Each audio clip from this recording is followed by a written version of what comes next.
não ia passar de ontem. Queria saber como foi a que horas foi a conversa que a diretoria do Fluminense teve e como foi o teor da conversa, se já chegaram com a decisão tomada, acho que vai te ligar, mas enfim, relata para quem não sabe aqui, como foi essa comunicação, se chegou a haver uma conversa para analisar o trabalho ou se já foi comunicando a decisão, que horas foi, parece que foi de madrugada, né? E como você recebeu essa informação, se você já sabia que isso ia acontecer quando terminou o jogo, ou se você achava que ainda tinha uma sobrevida, uma recuperação na Sul-Americana. Então, primeiramente, boa tarde a todos. Obrigado por vocês terem aí comparecido. Eu fiquei sabendo hoje de manhã, e a decisão só foi comunicado. Tomei café da manhã com o Mário Bittencourt e com o Paulo Angione, e eles me comunicaram do desligamento. Recebi, claro, com muita tristeza. Acredito muito que o trabalho ele ia gerar frutos no brasileiro melhores do que aqueles que a gente estava colhendo em termos de resultados. E nós tínhamos a Copa Sul-Americana pela frente, 2 jogos contra o Corinthians. Eu estava esperando os 2 cenários. Não sou ingênuo de achar que não poderia ter a demissão, mas também tinha uma outra parte de mim que torcia para que tivesse um pouco mais de tempo para a gente poder ter a chance de passar na Sul-Americana e começar a reverter a história do brasileiro.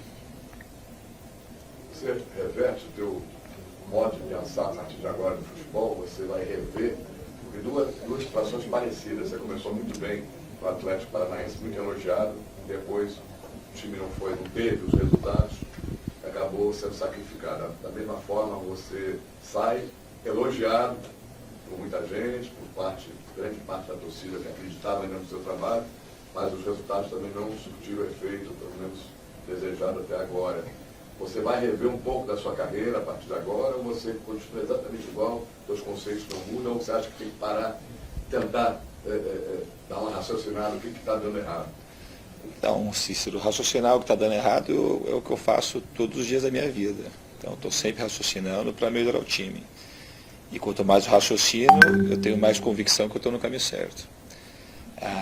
Eu não acho que o futebol seja só um número, como acho que a minha vida não é um número. Eu não me resumo pela matemática e acho que o futebol não pode se resumir pela matemática. Mas também, se assim o fosse, a gente poderia resumir por um outro tipo de matemática. A gente formou um time de jogadores muito desconhecidos, em sua imensa maioria questionados, muito questionados, e hoje eu entrego o Fluminense com jogadores admirados pela torcida, 3 jogadores que seriam convocados para a seleção olímpica, foi só o Alan, mas o Nino e o Caio Henrique também seriam. É um resgate feito pelo Matheus, nem falo um resgate do Matheus Ferraz, mas colocar o Matheus Ferraz numa prateleira onde ele nunca esteve. Johnny Gonzalez, que era um jogador que era reserva do Júnior Barranquilla, um desconhecido no Brasil, que hoje tem as portas abertas, os grandes clubes do Brasil estão atrás dele. Luciano e Everaldo, que quando eu cheguei aqui não tinha nenhum mercado, em 3, 4 meses foram cortejados pelos grandes clubes do Brasil, os 2 saíram.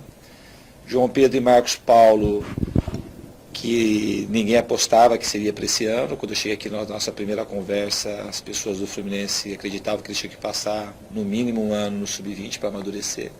E hoje são 2 jogadores que são profissionais, que jogam de igual para igual contra qualquer time, qualquer situação.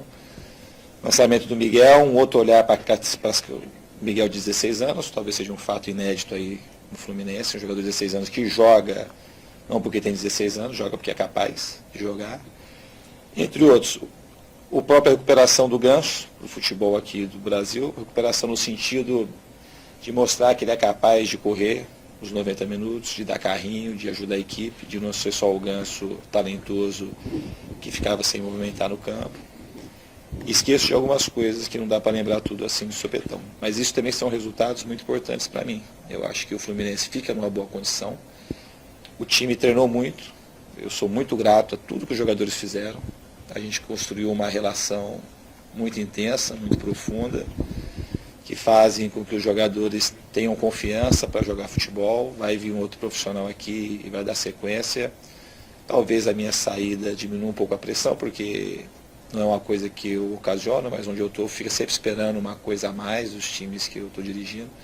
Talvez nesse quesito, talvez fiquem mais à vontade, não sei, mas acredito que o time vai decolar no Campeonato Brasileiro e tem uma boa chance de passar pelo Corinthians na Sul-Americana. Então o saldo eu acho muito positivo. E eu acho que a maior referência que eu tenho que fazer aqui é da torcida do Fluminense. Vocês sabem que eu sou péssimo em fazer média. É uma questão que vem do fundo do meu coração. Um agradecimento justo, honesto. Para mim, inédito, nunca tinha visto uma torcida apoiar um time e apoiar um treinador, mesmo com resultados negativos. Então eu tenho que tirar o chapéu para a torcida do Fluminense, que soube acolher e torcer muito para que o time conseguisse alcançar melhores resultados de uma maneira dupla, porque sempre vai torcer para o time ganhar, mas torceu muito para ganhar desse jeito que a gente estava colocando o time para jogar. Eu tenho duas perguntas. A primeira é se você faria alguma coisa diferente. Putz, é difícil eu falar que eu falei. Esse de sopetão, não. Eu não acredito que você jogando mal ou vivendo mal, a tua vida vai andar melhor. Eu acho que jogando bem, a sua chance é maior de ganhar. O jogo de ontem foi assim, quase que uma aberração, você finalizar 33 vezes, os caras chutarem 2 bolas no gol, criar uma chance. E a chance ainda foi uma chance que, se for ver de onde foi o chute, a gente teve chances muito mais claras do que aquela que foi o gol do CSA e você perdeu o jogo. O VAR errar tão claramente de novo contra o Fluminense. Eu sei que teve um lance também do Ceará, não é só contra o Fluminense, mas falando do Fluminense, é muito claro. As chamadas do VAR em relação ao Fluminense, a gente foi chamado VAR muitas vezes em lances duvidosos e foi apontado contra o Fluminense, que podia ser uma coisa ou outra.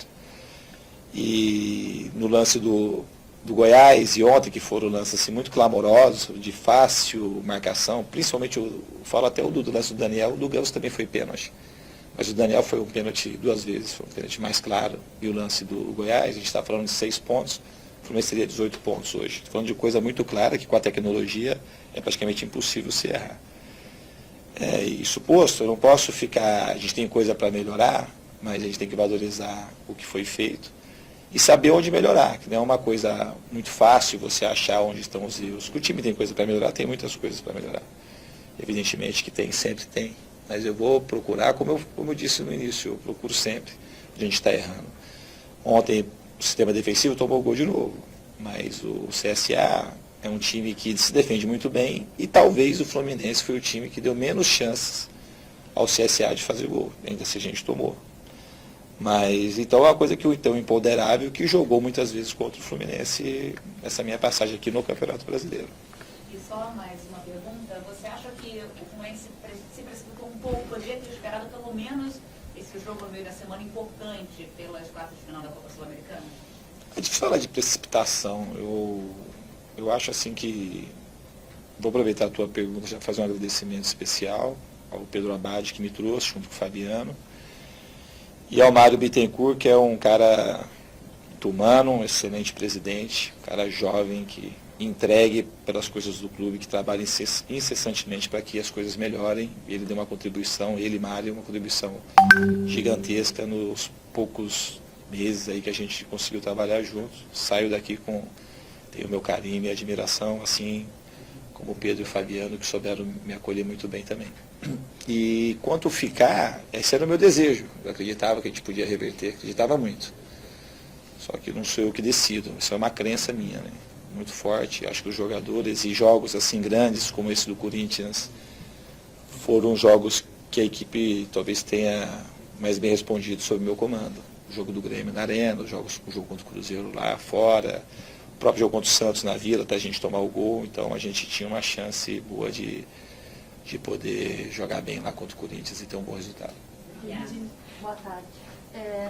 A minha dúvida é se você acha injusta que essa conta sempre cai no colo do técnico.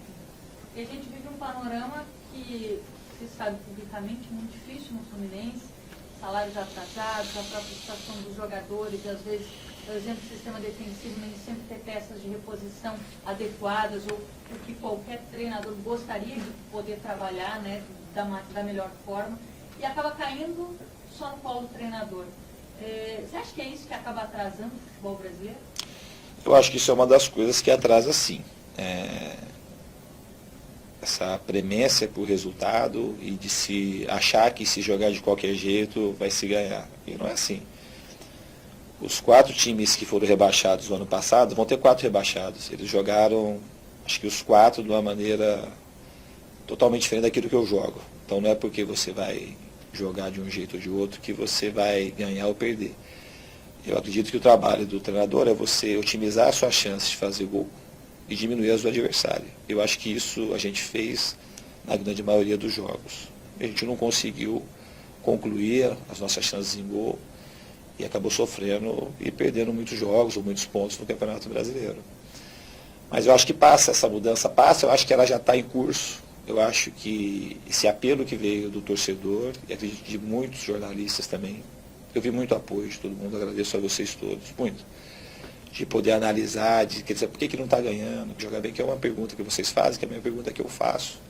Isso também já faz parte da mudança, e de você conseguir ter o respeito e de muitas pessoas que tem trabalho, que pode ser diferente, que tem que ser diferente. Então acho que essa mudança está em curso. Isso, e o que aconteceu com a arquibancada, para mim, eu acho que é muito significativo. Eu já falei do torcedor reconhecer pela emoção que provoca o jeito que a equipe jogava. Então eu escutei de muitos torcedores aqui, até quando eu vou para São Paulo visitar minha família, algumas vezes encontrei alguns tricolores e um discurso parecido com o que eu ouvi aqui, que eu voltei para o estádio para ver o Fluminense jogar, por conta do jeito que o time joga. Então o futebol é isso, é alegria, não é só o resultado final do jogo. E eu acredito que isso, em escala, vai trazer resultados de campo, de vitórias ao longo do tempo. Isso para mim é seguro. Eu acho que na Sul-Americana já é uma prova disso. E no Brasileiro, a gente ia caminhar, dificilmente o Fluminense ia cair, dificilmente o Fluminense irá cair, porque tem bons jogadores, tem trabalho, o grupo é muito bom, os jogadores são pessoas que têm uma pureza ainda de jogar futebol, que se dedicam muito. Eu costumo citar aqui um dos pontos mais positivos da minha passagem aqui no Fluminense, quando a gente foi jogar contra o Atlético Nacional, estava quase 4 meses atrasados, nós chegamos, fizemos uma logística terrível, viajamos 20 horas e chegamos e fomos direto, almoçamos e fomos treinar na chuva e no frio, e eu dei treino na véspera do jogo, os jogadores terminaram e estava todo mundo sorrindo com toda essa situação. Então isso mostra, assim, é uma coisa para a torcida do Fluminense também se alegrar com os jogadores que tentam vencer os jogos para que ela tenha alegria. Diniz, tudo bem? Boa tarde. Tudo bem, Fernando? Normalmente, quando termina um trabalho, se demite um técnico e se contrata outro, porque é muito difícil ter alguém com o teu estilo, com a tua forma de enxergar o futebol. Talvez o Sampaoli, o Barroca tenta fazer algo parecido.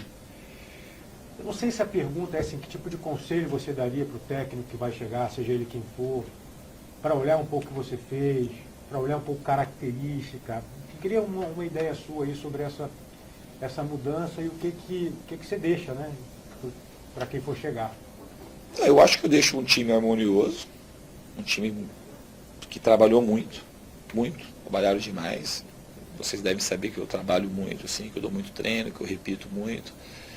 E também inversamente proporcional, tanto que se trabalha, são o número de lesões, que a gente trabalha muito e machuca muito pouco. Hoje a gente tem um jogador com a lesão muscular afastado, que é o Pedro.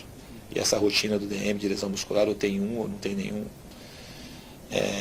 O meu conselho é sempre assim, essa coisa tática é uma coisa que ela é um subproduto, não é o produto principal. Eu acho que é a harmonia que existe entre os jogadores que tem que ser mantida, independente do estilo. O estilo cada um tem o seu.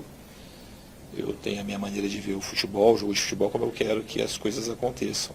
Mas eu acredito que nessa coisa das relações, dos jogadores serem bem tratados, e você acreditar que eles podem, que talvez esse tenha sido o meu maior legado aí no Fluminense. O fato de acreditar que os jogadores desconhecidos, como o Caio Henrique, por exemplo, que veio rebaixado do Paraná Clube e foi dispensado antes de terminar a competição, era um jogador super hostilizado pela torcida do Paraná. Hoje ele é um jogador de seleção brasileira olímpica, que acho que é só início, e super admirado pela nação tricolor, os jogadores com o nome mais gritado. Isso acontece pelo fato de se acreditar que alguém pode, que talvez sozinho iria ter dificuldade em conseguir. Então acho que essas coisas, quem chegasse conseguir tocar adiante, o Fluminense tem tudo para conseguir avançar no Campeonato Brasileiro e também ter sucesso na Sul-Americana. Da minha parte, só mais uma. O que você pretende fazer agora? Você mora onde? É interior de São Paulo? Vai descansar? Pensa em trabalhar esse ano ainda? Está a fim de dar um tempo? Eu moro na capital, eu ainda não pensei o que eu vou fazer. Hoje é aniversário de um dos meus filhos. Talvez meu filho tenha mais de 18 anos, faz 18 anos hoje, eu tenho 4 filhos. Mas minha família esteja precisando um pouquinho de mim, eu me consolo com isso. Então, quero ficar um pouco com a minha família, que é o meu porto seguro, a coisa mais importante da minha vida. E depois eu vou ver, não tenho ideia ainda do que fazer para frente. Diniz, ouvindo você falar, eu me lembrei muito de uma reunião que tivemos na CBF, que era você, Tite e Sampaoli, para falar de tática, e todo mundo ficou esperando muita coisa de vocês. E quando subiu ali, o que você falou foi um pouco de que você falou em cada resposta agora, de resgatar o jogador, de trazer a alegria de jogar futebol de novo. E aí a gente olha, a reação dos jogadores da federação, talvez os técnicos que saíram aí, é o que mais teve ali, sabe, todos os jogadores postando, o Gilberto, o jogador que foi para o banco de reservas e postou para você também, enfim. Você acha que nesse sentido, você sai muito com o seu dever cumprido e é a sua maior conquista, a sua maior alegria, saber que você conseguiu resgatar isso? É a sua maior função na sua cabeça dentro do futebol? É a coisa que você mais espera fazer a cada time que você assume? É sim. Eu acho que esse é o meu... Sempre digo que minha principal função é prestar um serviço de ótima qualidade para o jogador e para o torcedor.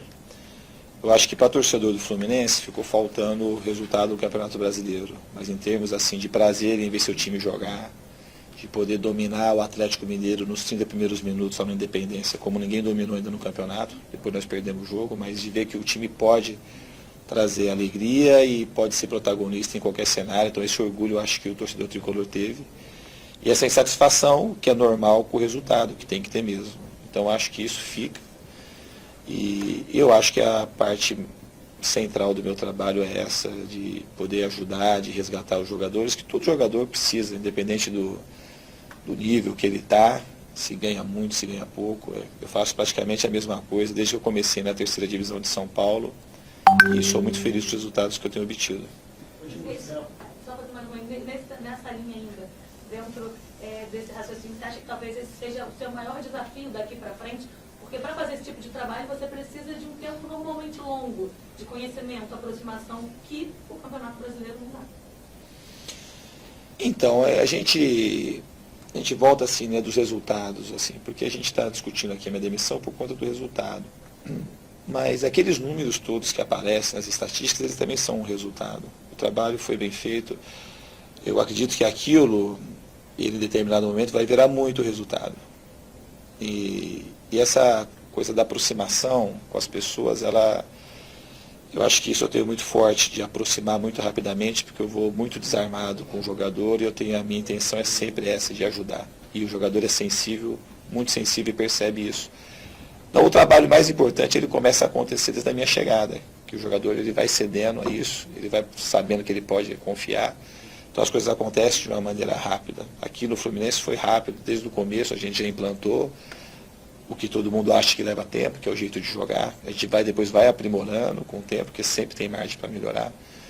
Mas eu não acredito que precise um tempo muito grande para você ter esse tipo de ver os resultados no campo acontecendo. Você está de jogar bem, do jogador ir melhorando. Então é uma coisa que esse desafio é arrumar um jeito agora da bola entrar com mais facilidade no gol do adversário e evitar os gols que a gente tomou aí. Há pouco fez questão de agradecer ao apoio do ex-presidente Abad, o Fabiano, que é o antigo vice-futebol, e estou também no atual presidente Mário. Mas não citou o Celso. Porque dessa vez não tem nada a agradecer ao Celso. Como foi a relação com ele? E se a coletiva que ele deu na terça-feira de cobrança por resultados acabou afetando o desempenho do time no jogo de ontem? Os jogadores entraram mais pressionados por causa das declarações dele?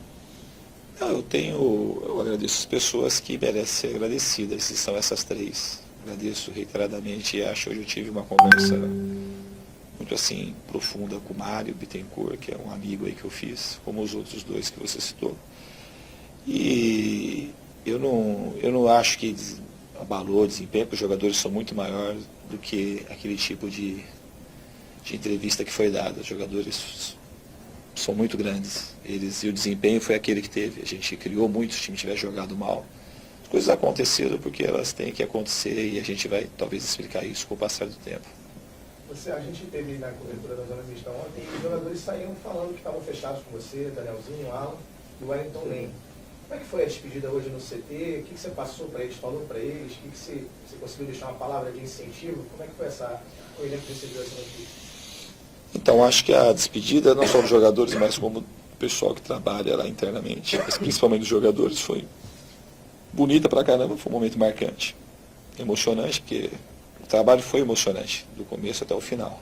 Do mesmo jeito que eu cheguei, eu saí falando um pouco dessas coisas que eu falei para vocês aqui, como eles saem fortalecidos, que nível que os jogadores chegaram e que eles estão agora. Então, assim, para mim é uma alegria muito grande. Esqueci de citar o Danielzinho, isso aí não sei se eu citei, nem o Julião. Também, quando eu estava falando dos jogadores, que nunca tinha tido sequência aqui no Fluminense. Que tem jogado e jogado muito bem. O Danielzinho, em muitas partidas, foi um dos grandes destaques da equipe. Então, a despedida foi assim, uma coisa assim, emocionante, interessante, profunda, e que eu vou... um dos grandes momentos da minha passagem aqui no Fluminense. Agora, só para finalizar também, o Marcão agora provavelmente assume o time até quinta-feira, pelo menos isso foi noticiado pela diretoria. Você teve um pouco menos de 2 meses com o Marcão, convivendo diariamente com o auxiliar técnico permanente do clube. A torcida não está com muita dúvida, talvez, em relação à capacidade do Marcão em dirigir o time. Você pode falar alguma coisinha sobre o que você acha do Marcão hoje? O Marcão é um cara que tem a bem-querência de todos os jogadores. O Marquinhos Seixas continua aí, que é um baita profissional. Um cara assim que soube me acolher também muito bem, trabalhou junto incessantemente. Então o Fluminense tem profissionais ali, o outro Marcão, o Salgado também, que tem uma boa gestão com os jogadores, que é também um cara extremamente generoso, que trabalha muito e ajuda muito ali no Fluminense. Muito, um grande amigo que eu acabei fazendo. Paulo Angione também está ali e eles têm como seguir com esse trabalho até que a diretoria escolha o novo treinador. E chama bastante atenção, né, realmente, essa sua relação muito próxima que você criou com os jogadores. A Aline citou sobre que vários fizeram postagem hoje nas redes sociais, falando, agradecendo o seu trabalho, principalmente os garotos, né, o Marcos Paulo, acho que postou, o João Pedro, o Miguel, o Igor Julião, o Johnny Gonçalves, o Gilberto e outros também. E é até interessante, né, porque você é um treinador que cobra tanto dos jogadores, que teve até no Campeonato Carioca, né, aquela discussão no campo com o Gilberto, mas que depois também ficou bem claro que foi uma coisa ali que aconteceu no campo. E mesmo assim você consegue ter um carinho tão grande dos jogadores. E muitos sentidos, às vezes, que eu passo o meu conhecimento para os jogadores, mas eles também me ensinam muito. Então, o que você leva desse elenco? O que você leva para a sua carreira daqui para frente? Esses jogadores te ensinaram alguma coisa? Qual vai ser a sua maior lembrança desse elenco? Então, da minha lembrança vai ser da generosidade, da maneira que eles me acolheram, suportaram, a carga de treinamentos, as cobranças, mas o jogador ele percebe que o jogador é igual criança, percebe quem gosta deles e quem não gosta. Então, eu acredito que eles percebem muito claramente que eu gosto de cada um e dedico a minha vida para ajudá-los. E por isso que eles acabam sendo ajudados. E você falou do Gilberto, ele também foi um grande cara aí, que é um herói que está sempre tentando o melhor. Eu sempre falei que ele tem um potencial de jogar na seleção, e é verdade. E que momentaneamente estava no banco, mas ele é um cara que, se tivesse podido treinar sistematicamente comigo, esse cara estaria num nível bem mais alto. Diniz, a gente vive um momento aqui no Brasil agora de alguns rótulos. Primeiro são os técnicos mais experientes contra os da nova geração. É até uma coisa que a gente tem um pouco de culpa também do nosso lado. Aí você entra no outro rótulo, que são os técnicos estrangeiros. Aí dentro disso tem aqueles que preferem a toque de bola contra aqueles que têm o futebol mais tradicional, da jogada incisiva, não tão trabalhado. Até que ponto você acha que esses rótulos atrapalham? E em cima do seu trabalho também, eu acho que é unânime, todo mundo fala quando menciona seu nome, é um técnico que troca passe o tempo todo, que tem aquele trabalho de força física, de pressionar o adversário. São qualidades, mas acaba sendo um rótulo. Queria que você comentasse um pouco isso e até que ponto esses rótulos atrapalham o desenvolvimento dos técnicos aqui no Brasil. Eu acho que atrapalha mais o desenvolvimento dos técnicos do Brasil essa pressão exagerada para dar resultado a curtíssimo prazo. Então, às vezes, tem treinadores que têm boas ideias e ele é, às vezes, forçado a mudar, porque se ele não mudar, vai perder o emprego, e aí fica essa pressão, esse questionamento, igual a gente está aqui dos resultados que o Fluminense tem no Campeonato Brasileiro. E para mim é uma coisa que tem que ter segurança daquilo que você faz, assim, que eu sou muito convicto daquilo que eu estou fazendo. Então eu vou fazendo as coisas porque eu acredito que é o certo. Eu não faço absolutamente nada para ser diferente do que está aí. Eu faço porque eu acho que aquilo é o melhor. Se amanhã eu achar que é melhor fazer diferente, como os outros estão fazendo, eu vou fazer, não tenho isso. Eu procuro fazer o futebol que eu gosto e que eu acho que é o melhor para os jogadores. Mas se a gente conseguir deixar cada um desenvolver mais a sua ideia e ter um tempo maior de manutenção no cargo, se os treinadores conseguirem sentir um pouco mais seguros, eu acho que a gente ia ter resultados melhores. Isso acho que está no bojo aí do nível que do futebol praticado no Brasil, que isso não é uma coisa que começou hoje, mas que no médio e longo prazo está levando o Brasil distante das conquistas de títulos mundiais com a seleção principal, com as categorias de base também, porque os trabalhos feitos lá fora, eles são trabalhos muito mais racionais, as pessoas sabem mais o que querem. Então você pega a seleção da Espanha, quantos anos demorou para que a Espanha pudesse ser campeã mundial? E quantos anos demorou para que a Alemanha pudesse ser campeã? E o trabalho que foi feito na Bélgica, que talvez esse seja um que a gente tem que estudar melhor, que é um país onde faz muito frio, com uma população muito pequena, conseguir ter tantos jogadores de alto nível. Mas se você vê na Holanda a mesma coisa, quanto tempo demorou para esse time do Ajax conseguir o que eles conseguiram? E a gente fica admirando o futebol europeu, uma coisa que a gente era admirado, agora a gente passa a ficar olhando e não olha o que a gente tem que fazer aqui. Então aqui a gente vai demandar mais tempo, porque a questão aqui no Brasil, eu já falei isso mais de uma vez, é psicossocial na base. A base tem que se preocupar em formar gente, não formar jogador. O jogador é depois. Quem conseguir virar jogador virou, e quem não conseguir vai virar gente melhor. E abastecer não só esse jogador, se procurar atender as famílias, fazer um trabalho mais sistêmico. Se eu fosse dono de um clube, era isso que eu procuraria fazer. E se tiver gente melhor, vai ter jogador melhor. Porque aqui a nossa carência de estrutura social, ela é muito grande. E os clubes eu acho que tem que, na minha opinião, que tem dinheiro para tanta coisa, tinha que ter um pouquinho mais de esforço para poder atender essa demanda que é grande. Que basicamente está no bojo também do trabalho que eu faço com jogadores profissionais. Você atender demandas que os caras têm que nunca foram atendidas. Por isso que tem gente que melhora muito rápido na minha mão. Dirijo, uma última pergunta minha. Vou voltar ao assunto porque gostaria de que você complementasse a pergunta do companheiro sobre o Celso Barros. O Celso Barros veio junto com o presidente. Subiram juntos o Celso Barros para ser o homem do futebol. Tá? Ele não tem o cargo de vice-futebol, porque esse cargo foi extinto, não existe. Ele é o vice-geral, com poderes absolutos dentro do futebol. Você sentiu que desde aquela declaração ainda, logo que eles assumiram, o futebol era resultados e tal, que ele não queria a sua presença, não gostava do seu trabalho, que se dependesse dele, você já teria saído antes. E você acha que, por exemplo, nesse embate que deve ter sido a conversa deles lá, particular, até te comunicar da sua saída, que ele foi o voto, talvez, que pesou mais, talvez o Mário quisesse aguardar mais um pouco, os jogos contra o Corinthians, o jogo contra o Avaí, para você ter uma sobrevida e poder ainda reverter a situação. E o Celso pode ser a pessoa que foi firme, disse que não aceito, é a hora certa, é a hora de sair. Ele estava atrapalhando o seu trabalho? Não, ele não atrapalhou o meu trabalho, porque os jogadores, assim, a gente só vai atrapalhar o trabalho quando o jogador é afetado por uma coisa negativa de fora. Então, assim, nisso não teve, ninguém conseguiu atrapalhar, a gente cresceu, como a gente continuou jogando bem. E ganhando, a gente eliminou, eles já estavam aí, a gente eliminou o Uruguai, o Peñarol ganhando lá, ganhando aqui. A gente fez uma excelente partida com o resultado contra o Inter de Porto Alegre. A gente teve aquela infelicidade no jogo de São Paulo, teve a infelicidade ontem. Jogamos bem lá boa parte do jogo contra o Atlético Mineiro também, então não teve diferença no trabalho. Agora, se você me pergunta frontalmente as declarações, isso para todo mundo que é do futebol, ficou nas entrelinhas para todo mundo, de que talvez fosse um desejo dele que esse trabalho fosse interrompido logo na chegada dele. Talvez, mas quem pode responder isso é ele. Mas como eu te disse, assim, eu procurei focar em quem estava remando claramente junto. E o Mário Bittencourt remou junto. Ele conseguiu aí pagar em 60 dias, acho que 3 meses de salário, sabe? Então ele é um cara que trabalha incessantemente. Um cara que vai lá, que pergunta, que quer ajudar o Fluminense. Está querendo, não é uma coisa de vaidade pessoal. Um cara que quer melhorar as condições do clube. E eu torço muito porque ele faça um grande trabalho. Sai magoado do Celso? Não tenho mágoa, absolutamente. Absolutamente.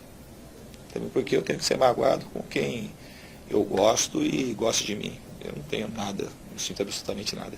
Vinícius, o que a gente sente falta, a gente que acompanha o dia a dia do clube de algum tempo, e às vezes isso faz muita falta até para a gente ter um embasamento de avaliar mesmo o trabalho dos treinadores. A gente consegue assistir pouquíssimos treinos. Acho que treinos seus, por exemplo, acho que a gente não chegou a assistir um treino tático, enfim, um treino diferenciado no dia a dia. E talvez isso faz falta em alguns momentos para a gente ter uma capacidade melhor de avaliar até algumas situações de jogo que você lança naquele momento e a gente não entende por que está acontecendo.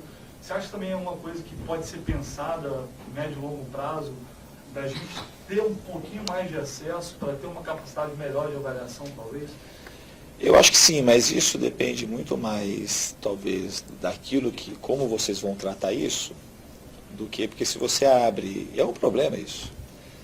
Você, pela tua pergunta, você é um cara, e pelas perguntas que você faz não só hoje, que você faz rotineiramente, de ordem tática, você, pelo menos me passa, é o cara que estuda, que quer saber mais do jogo. É uma coisa, mas você vai abrir para você, vai abrir para todo mundo.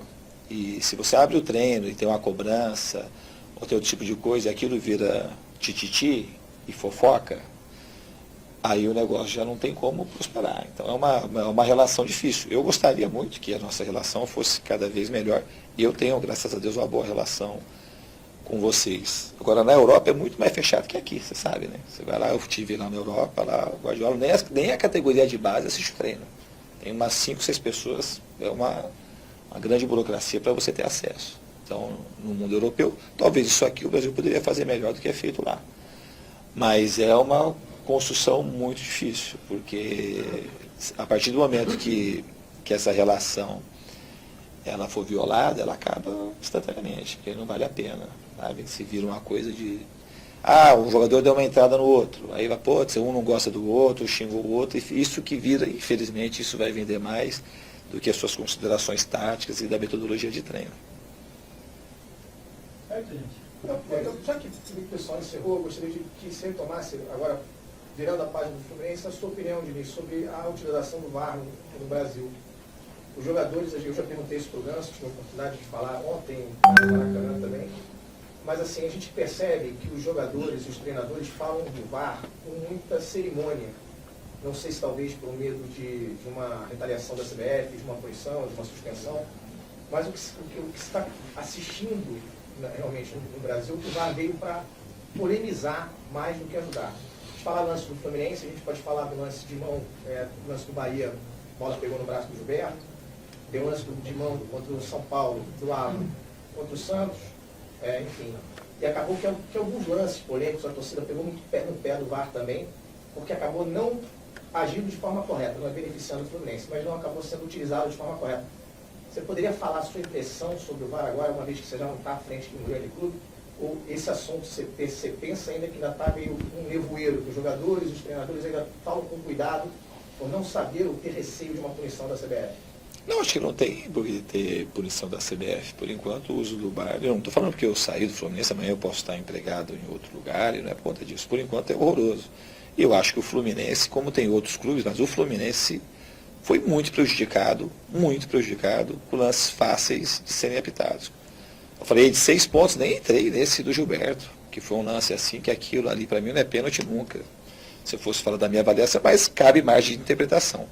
Só que o gol do Goiás não cabe margem de interpretação nenhuma, não atrapalhou o goleiro. Os caras conseguiram anular o gol. E ontem também não cabe interpretação. O lance do Daniel foi assim, é um escândalo, não dá o pênalti.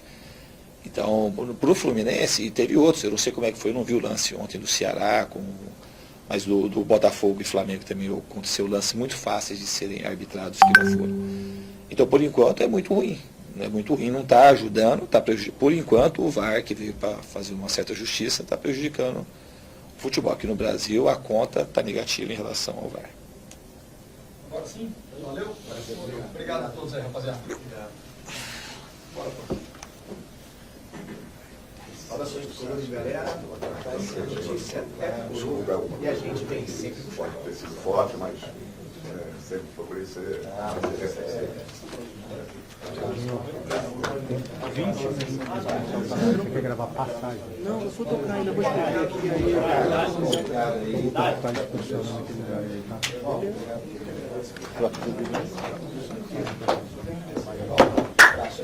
Vou.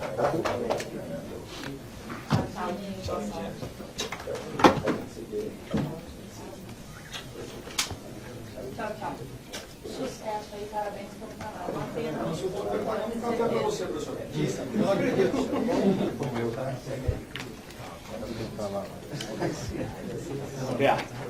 17 minutos só.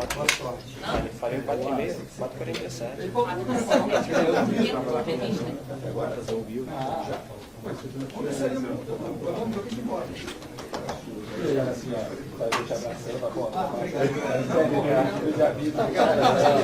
Sabe muito também. Vocês não tinham pode. Você não ajudasse, não tinha o que fazer.